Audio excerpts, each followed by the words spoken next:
Puji Tuhan. Lebih semangat lagi. Shalom. Bapak-bapak yang bersuka cita pada hari ini, boleh nampakkan tangan Bapak Ibu sekalian.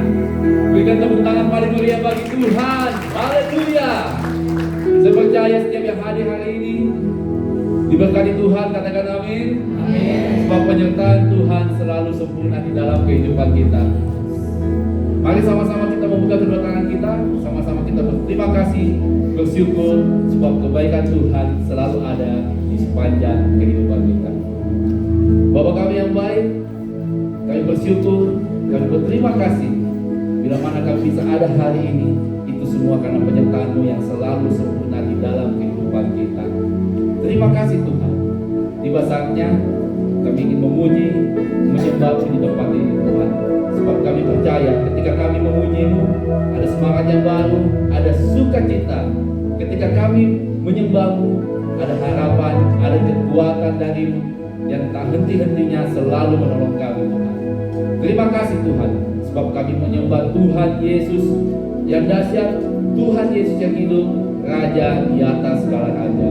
Bagi-Mu segala puji, segala hormat kami naikkan hanya di dalam nama Yesus yang siap memuji Tuhan. Sama-sama katakan amin. Sama-sama kita bangkit berdiri, sama-sama kita muliakan Tuhan di tempat ini. Haleluya.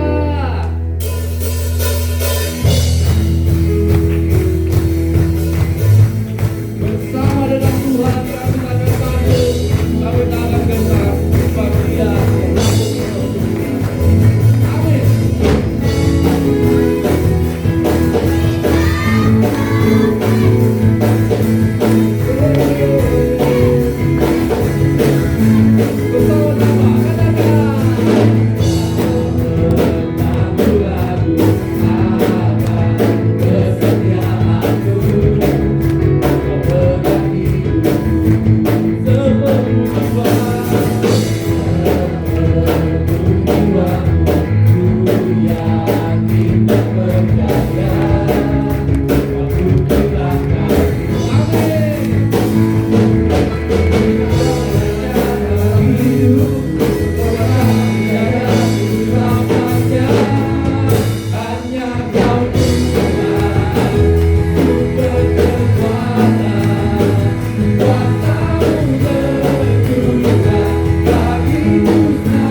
Yesus kau luar biasa.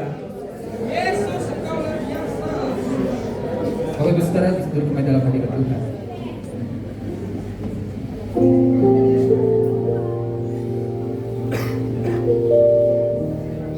Terima kasih Bapak menganugerah. Terima kasih untuk cipta Tuhan yang luar biasa di sepanjang bulan. Sebenarnya menikmati apa yang Tuhan sudah buat dalam hidup ini. Tidak ada alasan untuk kami tidak menyembah, memuji Tuhan. Sebab kekuatan kami adalah pujian dan penyembahan. Terima kasih Bapak.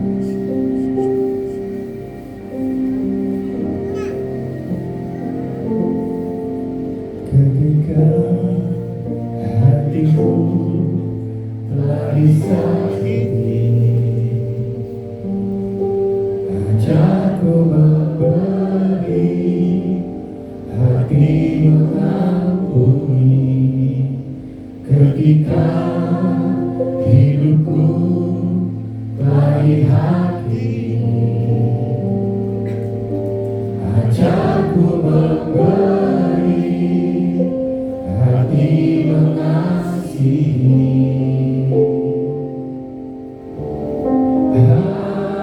Ampuni bila kami tak mampu mengampuni yang bersalah kepada kami. seperti hati Bapa mengampuni, mengasihi, tiada ampun. Saudara yang berkati pada pagi hari ini, berikan tepuk tangan yang terbaik buat Tuhan. Dan mari kita lanjutkan.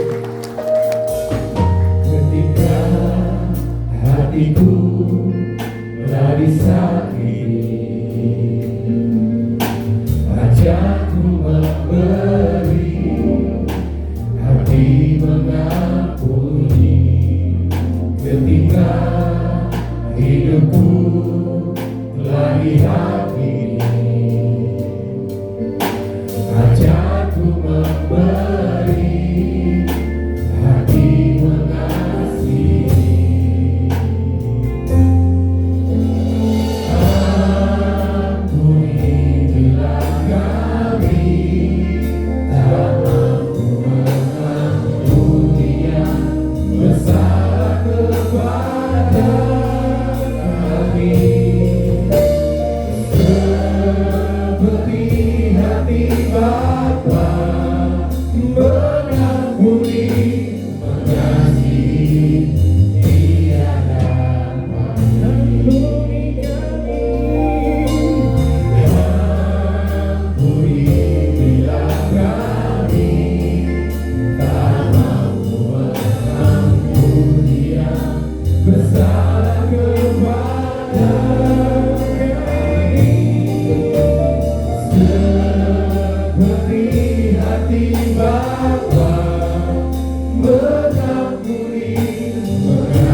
seperti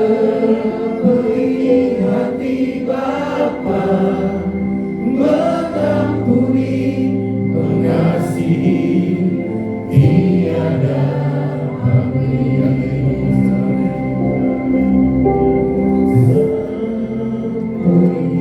Bila kami tak mampu mengampuni kesalahan kepada kami, seperti hati Bapa mengampuni, mengasihi, tiada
terima kasih Tuhan buat pengampunan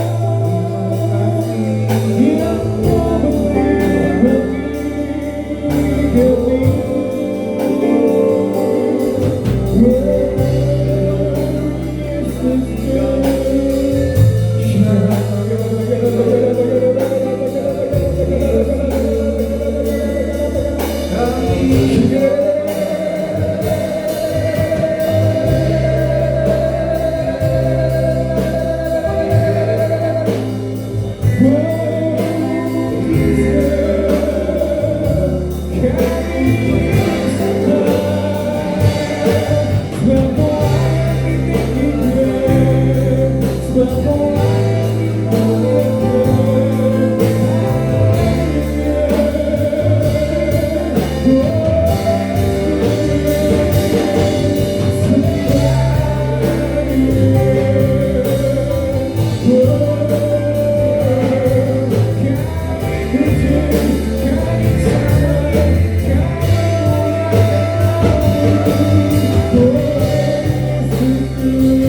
setiap kami untuk menjadi pribadi seperti Engkau.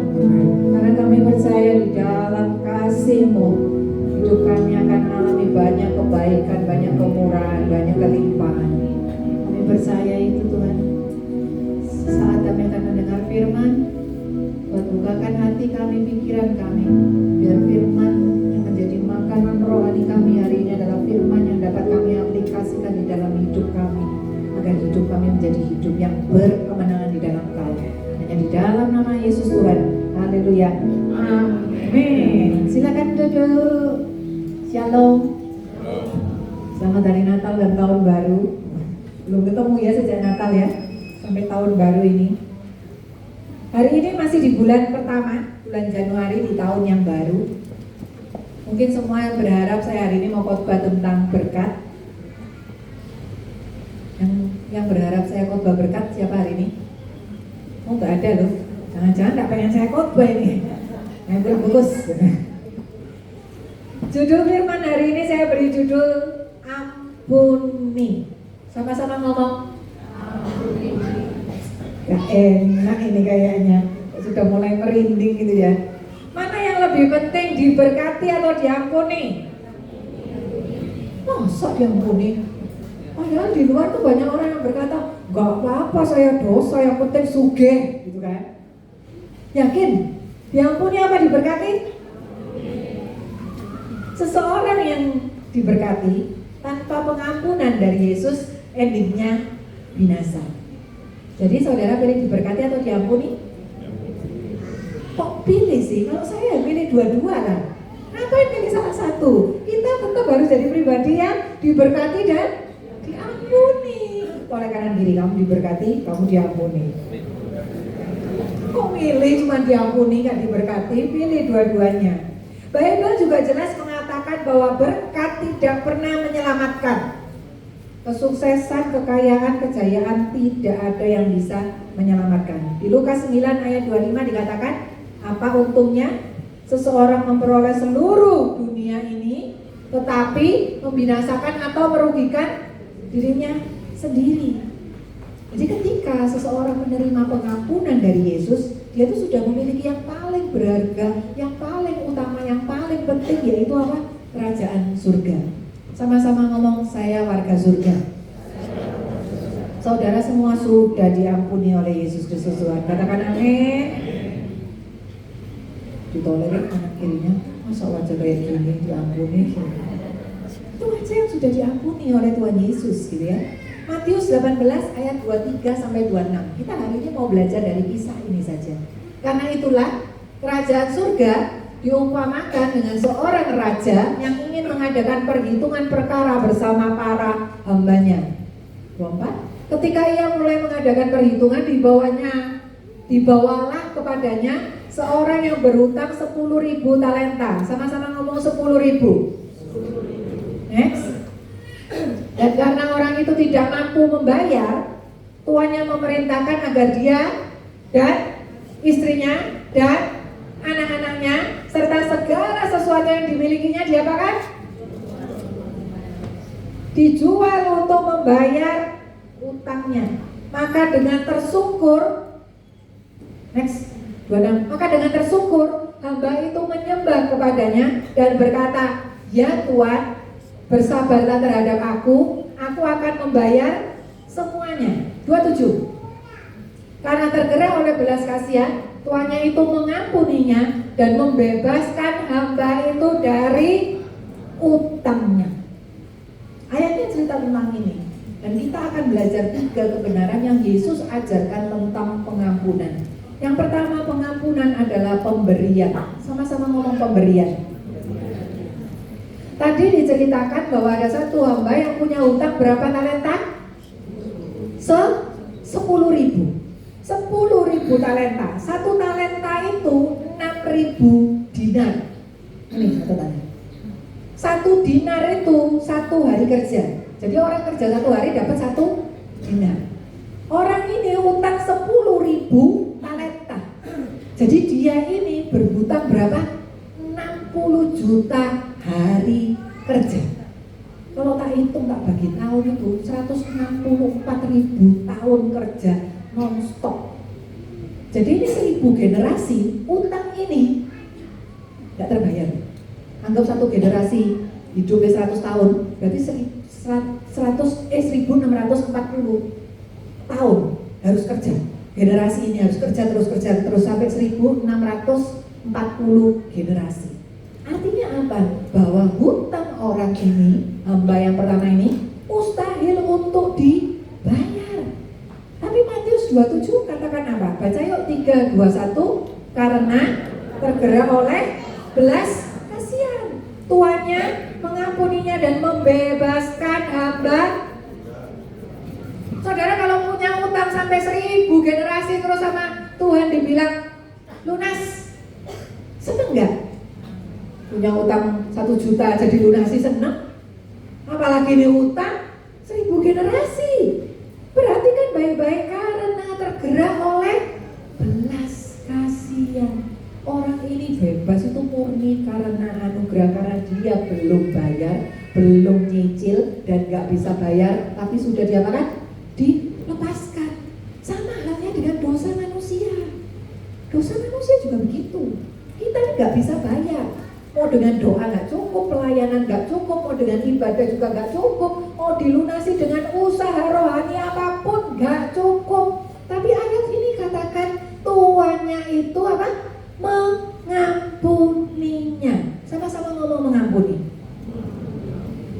Yang artinya membatalkan hutang yang tidak mungkin dibayar. Dia nggak pakai kata melunasi hutangnya, membebaskan hutangnya, enggak loh. Dia pakai kata mengampuni loh di sini. Inilah divine exchange terjadi. Hukuman kita ditimpakan kepada Kristus dan pengampunan dari Yesus diberikan kepada kita. Ini divine exchange-nya. Kita nggak bisa bayar, Tuhan yang bayarkan, gitu kan? We are not forgiven because we promise to pay. We are forgiven because Christ already paid.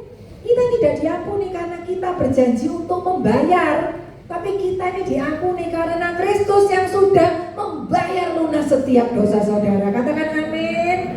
Jadi saudara itu dosamu semua sudah diampuni. Pahami ini. Sama-sama ngomong, dosaku sudah diampuni. Jadi pengampunan itu bukan soal keadilan ditegakkan. Bukan. Pengampunan itu karena ada kasih yang bernama Yesus yang sudah mengambil alih dosa saudara. Kalau mau keadilan yang ditegakkan hari ini, ya kita nggak diampuni. Jadi kita harus bersyukur kita itu sudah diampuni oleh Tuhan Yesus Kristus. Siapa hari ini yang datang dengan orang yang menjengkelkan duduk di sebelah saudara? Kasih hadiah mau? Gak ada yang ngaku ya? Saya hari ini bawa uang.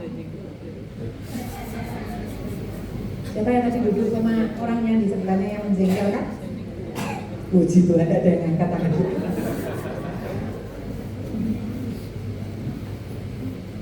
Ini isinya uang, percaya enggak? Kok suara kecil? Ini isinya uang loh, beneran loh, uang loh. Isinya uang beneran, meskipun belum Imlek kan, uang loh. Percaya ya, isinya uang ya. Sekarang saya suruh bayangkan uang ini isinya 10 juta. Berapa uangnya? Oh, cukup tuh kalau bicara uang. 10 juta. Terus tadi kan saudara datang sama orang yang menjengkelkan yang duduk di sebelah saudara kan? Kalau dia minta 100.000 dikasih enggak? Loh kok enggak loh? 100.000 dikasih enggak? Kasih. Kalau 1 juta dikasih enggak? Yang kompak dong nggak jawab. 1 juta kasih enggak? Tidak. Tidak. Ternyata semangat Sudiang ini pelit-pelit ya. 1 juta saya tidak, saya sampai gak berani tanya pertanyaan berikutnya. Kalau minta 5 juta, kasih enggak? Tidak. Ya atau tidak? Kalau iya aku anggap. Kalau tidak, godok-godok. Ya atau tidak? Tidak. Gak kasih Pak. Uang ini kan saya yang kasih sama saudara. Oh bagi 2? Oh masih bagus ini bagi 2. Uang 10 juta ini saya kasih sama saudara. Terus ketika ada orang minta uang 100.000 kasih, 1 juta kasih, 5 juta kasih, tidak. 9,5 juta kasih, apa tidak? Kenapa? Uang ini kan punya saya yang kasih sama saudara. Tapi ketika ada orang lain yang saya suruh saudara kasih, kenapa saudara gak kasih? Kan ini uangku. Ya kan? Ini uang saya toh. Saya kasih 10 juta. Ketika istrimu yang menjengkelkan, ada istrinya Pak? Ketika istrimu yang menjengkelkan minta 9 juta, saya ngomong kasih Pak. Bapak kasih enggak? Kasih. Karena ini uang siapa? Saya. Saudara itu bisa dapat uang karena saya yang kasih ini 10 juta. Begitu juga dengan pengampunan. Yang amplop ini siapa yang mau? Ketipu dikira uang. Yang amplop ini isinya penuh dengan pengampunan. Penuh pengampunan. Ketika orang yang menjengkelkan yang duduk di sebelah saudara butuh pengampunan, saudara kasih atau tidak? Kalau salah lagi kasih atau tidak? Kasih. Berkali-kali dia salah, berkali-kali saudara harus kasih. Saudara itu dikasih pengampunan sama Tuhan Yesus tuh banyak. Sama-sama ngomong banyak. Gratis, sama-sama ngomong gratis. Jadi ketika saudara punya pengampunan, saudara kasih.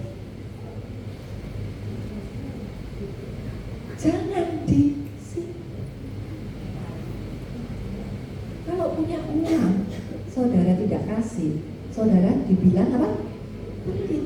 Ketika saudara punya pengampunan, tapi ada orang minta diampuni, kenapa saudara jadi pelit? Saya kalau melihat orang tidak mengampuni, boleh nggak saya bilang pelit? Boleh. Tapi Bible katakan bukan pelit dong. Kita lihat di Matius 18 ayat 32 sampai 33. Akan tuannya memanggilnya dan berkata kepadanya, hai hamba yang jahat. Masih bagus disebut pelit ya sama pastornya gitu kan. Ini disebut jahat loh Yesus ngomongnya. Aku telah mengampuni seluruh utangmu itu karena engkau mendesak aku. Gak bisa bayar toh? 33. Bukankah seharusnya engkau juga memberi belas kasihan terhadap sesamamu sebagaimana aku juga telah memberi engkau belas kasihan. Tuhan itu mengampuni kita tanpa menunggu kita ini mampu bayar dosa, tanpa nunggu kita ini minta maaf, tanpa nunggu kita ini bertobat sebenarnya. Tapi siapakah kita sampai kita menahan pengampunan sambil nunggu orang itu pantas diampuni? Siapa kita ini? Wong kita aja belum minta maaf, belum bertobat aja Tuhan sudah ampuni. Itu sebabnya Yesus gak berhenti di ayat 27. Karena pengampunan yang diterima tetapi tidak dialirkan akan mengubah anugerah itu jadi beban. Makanya Yesus bawa kita pada kebenaran yang kedua. Pengampunan itu pemberian. Yang kedua, pengampunan adalah perintah. Sama-sama ngomong perintah. Tambah nggak enak ini ya khotbahnya ya. Matius 18 ayat 28 sampai 30. Namun ketika keluar, jadi hamba ini sudah dilepaskan. Ketika dia keluar, hamba itu bertemu sesama hamba lain yang berutang 100 dinar kepadanya. Sama-sama ngomong 100 dinar. Lalu ia menangkap, dia makan, dicekik dan berkata, bayarlah kepadaku apa yang kau pinjam. 29. Sambil tersukur di kakinya, sesama hamba itu memohon kepadanya dan berkata apa? Persis gak sama kata-katanya dia tadi sama raja? Bersabarlah terhadap aku akan membayar semuanya kepadamu. Next. Tetapi ia menolak dan menjebloskan sesama hamba itu ke dalam penjara. Sampai kapan? Ia dapat membayar kembali apa yang dipinjamnya. Jadi perhatikan, orang yang pertama ini utangnya tadi berapa? 10.000 talenta, 60 juta hari kerja, gak usah bayar, dilepaskan. Orang yang kedua ini utangnya berapa? 100 dinar, cuman 100 hari kerja, 60 juta ke hari kerja dibanding 100 hari kerja, besaran yang mana? Ini bukan utang kecil, ini utang kecil banget. Dibandingkan sama orang pertama tuh gak ada apa-apanya. Tetapi yang mengejutkan adalah respon orang yang sudah diampuni ini, yang sudah dibebaskan utangnya ini. Ketika ada orang utang kecil sama dia tidak melepaskan. Baru keluar ini dari ruang pengampunan ini, langsung jadi penagih hutang yang jahat. Ini kayak kita yang sudah diampuni, kita terima banyak pengampunan. Tapi ketika kita melihat ada orang yang salah sama kita, nyakiti kita itu jadi gak bisa melepaskan pengampunan itu. Yesus berkata apa di Matius 18 ayat 33? Bukankah seharusnya engkau juga memberi belas kasihan terhadap sesamamu, sebagaimana aku juga telah memberi engkau belas kasihan. Kata seharusnya di sini tuh bukan ajakan, bukan saran, tetapi wajib. Sama-sama ngomong wajib. Jadi pengampunan bukan pilihan bagi orang yang sudah diampuni. Siapa di sini sudah diampuni? Saudara sudah diampuni, jadi mengampuni orang lain itu bukan pilihan. Pengampunan itu adalah perintah. Ditoleh kanan kiri, diperintah. Perintah itu mengampuni. Efesus 4 ayat 32, hendaklah kamu ramah seorang terhadap yang lain, lembut hati dan saling mengampuni. Sebagaimana Elohim dalam Kristus juga telah mengampuni. Jadi urutannya itu jelas, kita diampuni dulu, baru diminta apa? Mengampuni. Saudara kalau lihat botol air ini, saudara tidak akan pernah bisa memberikan air kepada orang kalau saudara nggak punya air. Saudara tidak akan pernah bisa memberikan orang kasih kalau saudara nggak punya kasih. Jadi kalau saudara tidak bisa mengampuni orang lain, pertanyaannya, apakah saudara itu punya pengampunan? Jangan-jangan saudara belum diampuni loh sama Tuhan Yesus, makanya nggak bisa mengampuni. Kalau saudara yakin dosaku sudah diampuni oleh Tuhan Yesus, saudara pasti bisa mengampuni. Pasti bisa mengampuni.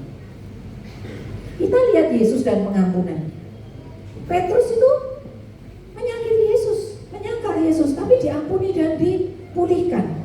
Wanita berzinah, harusnya dia dihukum, tapi apa yang Yesus lakukan? Diampuni, diberi masa depan. Orang yang menyalibkan Yesus diampuni bahkan sebelum mereka bertobat. Semua orang yang salah-salah ini, entah Petrus, entah wanita berzina, entah orang yang menyalibkan Yesus, bahkan kita, ketika kita salah, sebenarnya kita ini pengen diampuni apa enggak? Pengen. Kita ini ketika melakukan kesalahan sama orang lain, kita pun kepengen diampuni. Tapi kenapa ketika ada orang yang salah sama kita, kita jadi sulit untuk mengampuni? Sulit banget. Jangankan orangnya itu langsung nyakiti atau berurusan sama kita langsung gitu ya. Kadang kita ini ngelihat orang yang bersalah, kita kadang nggak kenal, dia juga nggak salah sama kita, gitu kan? Nggak punya hubungan sama kita, tapi kita tuh cenderung menghakimi sampai sibuk memilihkan hukuman, ganjaran, dan skorsing yang tepat buat orang tersebut.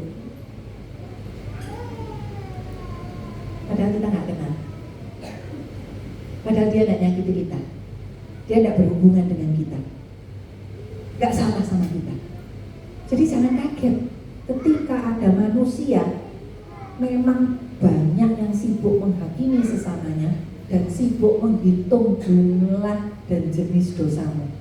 Namun kabar baiknya kita memiliki Yesus yang cuma sibuk mengasihi, dan mengasihi kita saja. Katakan amin.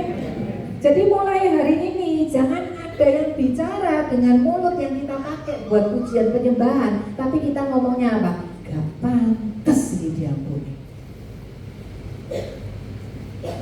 Saya sering mendapati setiap kali dari mulut kita ada perkataan dia belum pantas diampuni. Pertanyaannya adalah, apakah kita diampuni karena kita ini pantas? Gak juga. Semua karena anugerah, semua karena kebaikan Tuhan. Kalau kita sudah terima anugerah, why? Kita nggak bisa beri anugerah itu buat orang lain. Yesus tuh menderita, disiksa, dirajam, sampai nggak ada bentuk wajahnya, badannya dikoyak, babak belur, kaki tangan disalib, ditusuk sama paku, sampai sedemikian rupa. Yesus berkata sama Bapa apa? Lenyapkan mereka. Enggak loh. Yesus berkata apa? Ampuni mereka. Masa saudara cuma tersinggung sama buku saja sakit hati?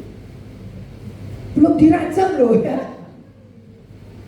Yesus itu parah loh mengalami penderitaan, sudah disakiti sedemikian rupa. Ya Tuhan Yesus Pastor bisa ngampuni saya nih loh, cuma manusia biasa. Saya nggak bisa ngampuni pasangan saya nggak bisa ngampuni orang tua saya nggak bisa memaafkan sahabat saya, pokoknya saya nggak bisa memaafkan. Sudah berkali-kali. Nah kita itu loh pertanyaannya, berapa kali kita nyakiti Yesus? Berkali-kali. Dengan nggak percaya. Setiap kali ada hal-hal yang buruk yang terjadi yang menimpa kita, kita selalu nyalakan Yesus. Ketika sakit doa nggak sembuh-sembuh, kita cari dukun. Ketika saudara menyembah ilah-ilah yang lain, ketika cari pasangan gak nemu-nemu yang seiman, cari yang agama lain. Saudara jual Yesus, gak duniawi-duniawian gitu. Semua juga melukai hati Yesus. Apakah Yesus terus tanya sama saudara, berapa kali kamu nyakiti aku?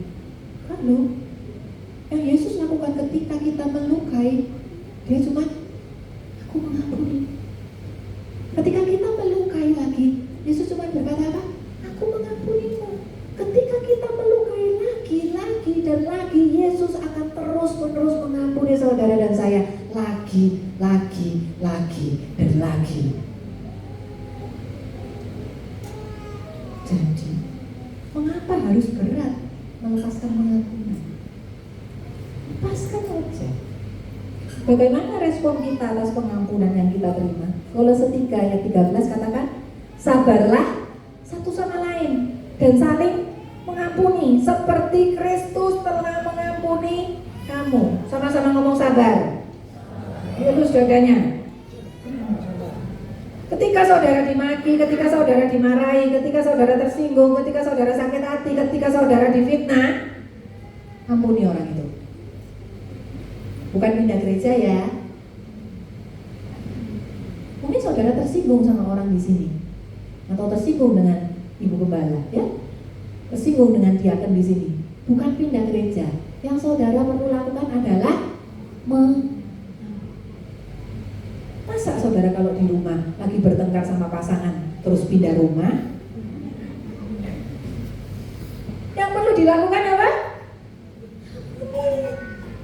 Sudah, itu aja. Bukan pindah gereja, bukan pindah. Saya bertengkar sama suami saya, Pastor, terus saya pindah ke rumah tetangga. Tetangga yang bisa berkelahi gitu kan. 39 kali Yesus dicambuk, Yesus tetap bisa berkata ampuni.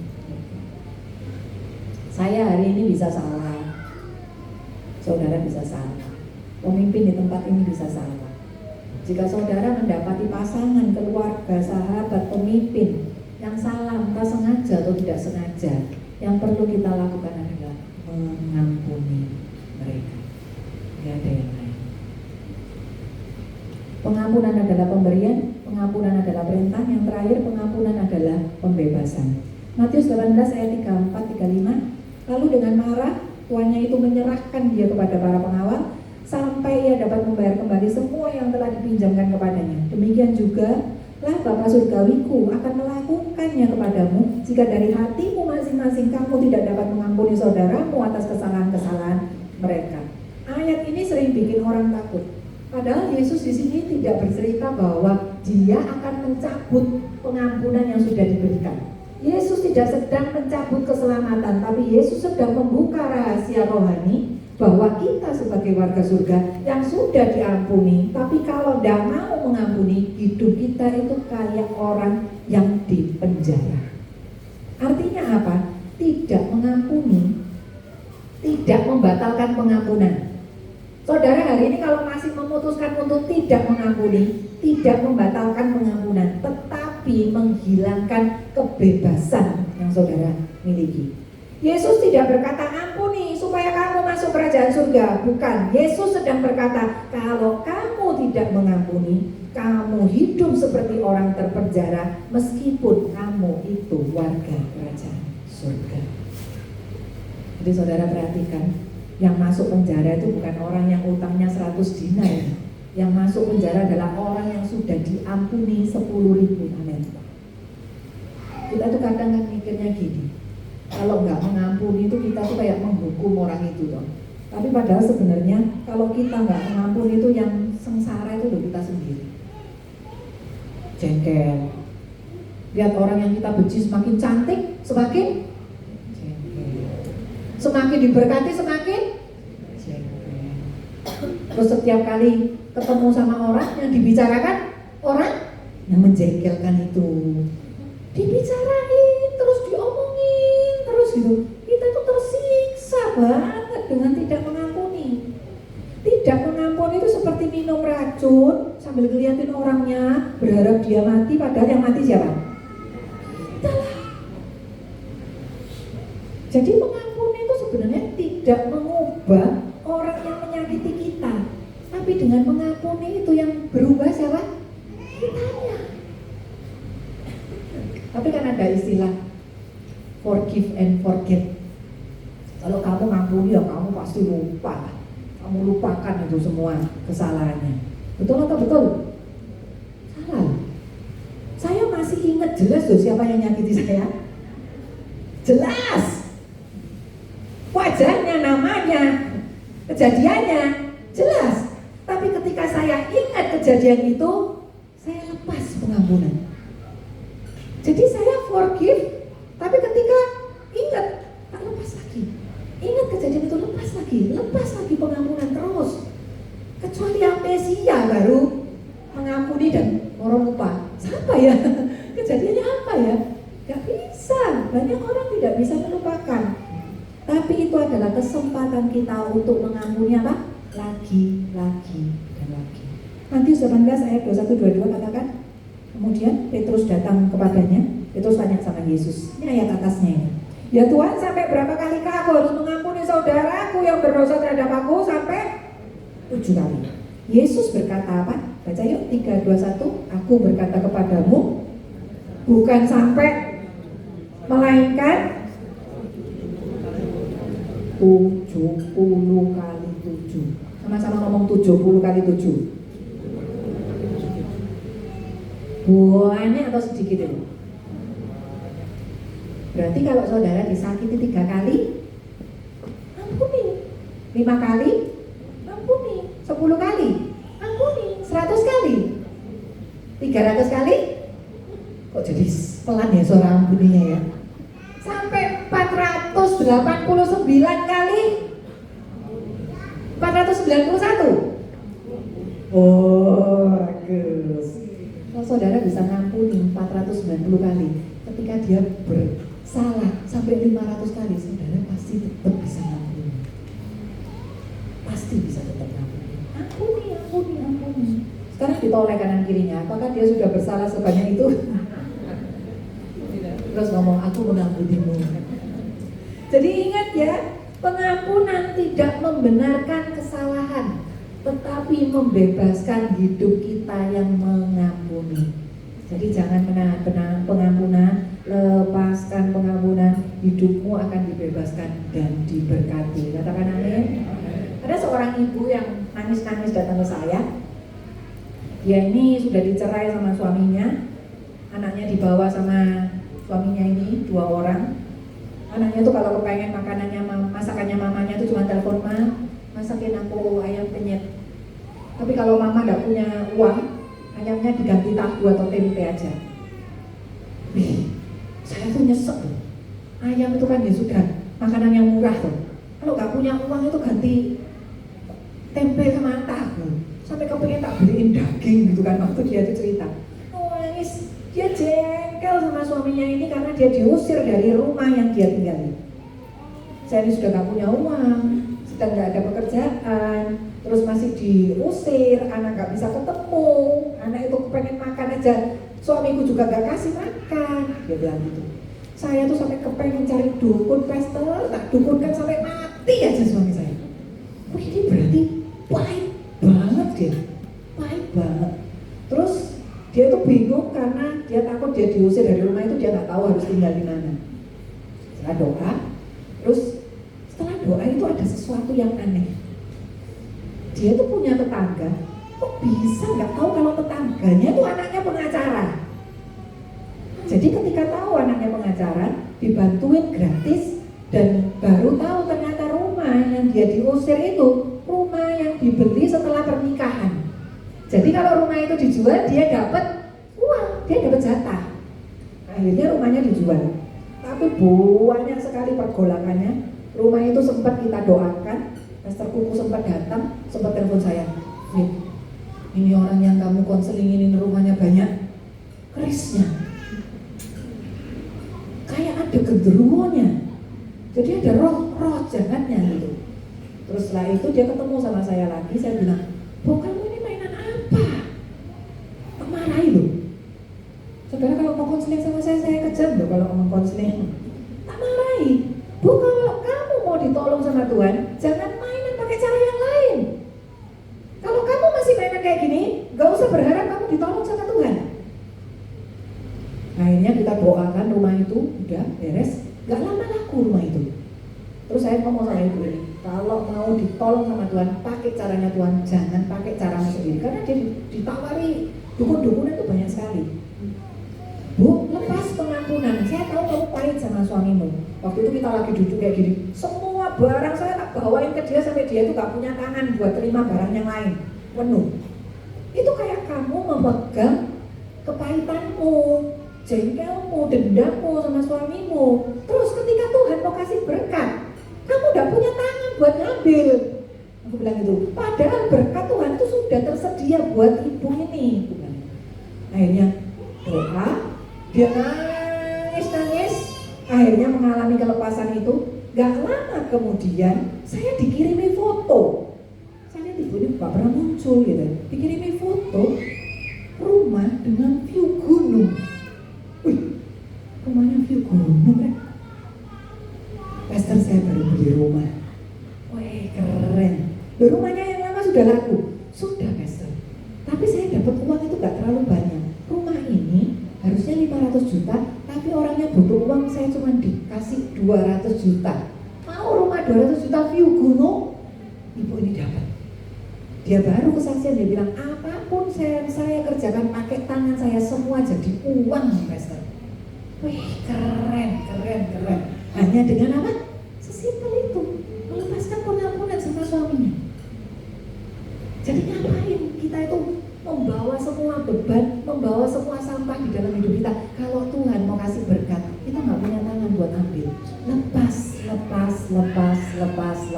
Ambil berkat Tuhan, ambil berkat Tuhan. Yang mau katakan amin? Saya tahu ini nggak mudah, tapi pasti bisa. Karena pengampunan yang kita miliki itu dari Yesus. Kita semua punya pengampunan. Saya punya pengampunan ini banyak dan gratis. Saya sudah siap ketika Pak Yan nyakiti saya sudah punya pengampunan yang baik. Apakah saudara bisa sesiap itu? Ketika ada orang besok lusa, tahun ini nyakiti saya sudah siap pengampunannya. Itu keren loh. Anak-anak Tuhan Yesus kalau punya prinsip seperti itu, saudara, keren banget. Jadi gak usah nunggu disakiti baru mengeluarkan pengampunan, sudah tak siapin. Ayo, kamu sakitin aku, ampuni sekarang. Gitu kan? Kita sudah siap mengampuni. Jadi 2026 bukan lagi kita bicara start with berkat, tapi start with forgiveness. Sampah-sampah yang kemarin-kemarin selesaikanlah di tempat ini hari ini. 3 kebenaran Yesus tentang pengampunan. Pengampunan itu pemberian, kita diampuni lebih dulu oleh salib, bukan oleh usaha. Yang kedua, pengampunan itu perintah. Kita ini mengampuni karena kita sudah terima pengampunan, karena anugerah bukan karena tekanan. Yang ketiga, pengampunan itu pembebasan. Kita dibebaskan dari penjara luka, dendam, dan masa lalu. Berapa tahun lalu ya itu? Puluhan tahun lalu lah. Saya pernah duduk di kursi kayak saudara gini, ibadah. Yang khotbah di sini tuh Pastor Yusak. Terus Pastor Yusak suruh bagi berdiri, terus pejamkan mata, bayangkan orang itu, sebut namanya. Orang yang menyakiti kamu, orang yang kamu benci, orang yang menjengkelkan itu. Saudara tahu? Saya nggak tutup mata. Karena orang yang menjengkelkan itu ada di depan mata saya. depan mata saya. Terus Pastor Yusa bilang, bayangkan orang itu, saya lihat toh, sebut namanya, kamu ngomong, aku mengampunimu. Wih, itu orang ya, Kristen, mau saya diampuninya di gereja kan, Kristen, pelayanan tapi curhat sama aku waktu itu. Lepas loh pengampunan, aku mengampuni. Kalau hari ini saya tanya, saudara punya nggak satu nama orang yang saudara benci? Punya? Nggak cuma satu, pastor, ada dua, ada tiga. Nggak apa-apa, kita selesaikan saja hari ini di sini. Tapi kalau saudara tanya sama saya, punyakah satu nama? Saya nggak punya. Sudah terhempas di waktu itu. Jadi saya nggak kepengen masih di awal tahun, masih di minggu ketiga, saudara memasuki 2026 masih dengan kepahitan, masih dengan jengkel, masih dengan dendam. Jangan. Saya rindukan saudara itu dapat berkat, itu berkelimpahan. Jadi jangan bawa kepahitan ini di dalam hidup, kebencian ini dalam hidup. Ayo semua berdiri yuk. Saya akan ajak saudara, bayangkan orang yang menjengkelkan itu. Gak tahu orang itu siapa. Mau orang tuamu, mau suamimu, mau anakmu, mau mertuamu, mau pemimpinmu, siapapun itu.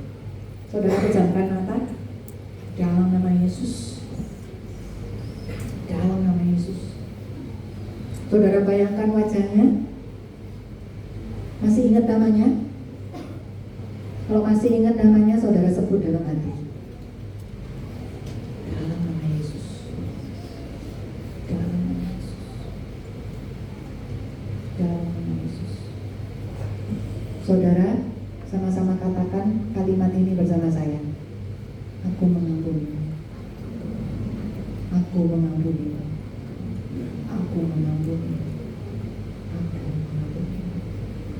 Bapakku, bapakku, ayahku, aku mengampunimu. Ibuku, mamaku, bundaku, aku mengampunimu. Anakku, aku mengampunimu. Suamiku, aku mengampunimu. Istriku, aku mengampunimu. Pemimpinku, bosku, aku mengampunimu. Sahabat-sahabatku, aku mengampunimu. Di dalam nama Yesus. Di dalam nama Yesus. Dan hari ini, siang hari ini, siapapun orang yang melukai saudara, menyakiti saudara, membuat hidupmu berada di dalam kepahitan, di dalam nama Yesus, biarlah itu semua terlepas di dalam nama Yesus. Tidak ada siapapun, satu pun, tidak ada pribadi di tempat ini yang menahan pengampunan. Kau memiliki pengampunan yang banyak dan pengampunan yang gratis. Lepaskan, lepaskan, lepaskan, lepaskan, lepaskan. Bahkan kau sudah siap mengampuni orang-orang yang akan menyakitimu. Lepaskan pengampunan itu sekarang di dalam nama Yesus. Di dalam nama Yesus. Di dalam nama Yesus. Aku mengampunimu sekali hari ini untuk selama-lamanya. Aku melakukan ini karena aku melakukan firman Tuhan seperti yang Yesus sudah lakukan di dalam hidupku. Terima kasih buat pengampunan-Mu Tuhan. Terima kasih buat hari ini. Hati kami lega, jiwa kami terlepas. Biarlah hidup kami Kau limpahi dengan berkat yang berkelimpahan di dalam nama Yesus. Bentar lagi kita akan menerima minyak urapan. Dalam minyak urapan di bulan yang baru ini akan meneguhkan dan memeteraikan setiap kami berjalan dalam pengampunan Tuhan dan berjalan dalam berkat Tuhan yang berkelimpahan di dalam nama Yesus Tuhan. Haleluya.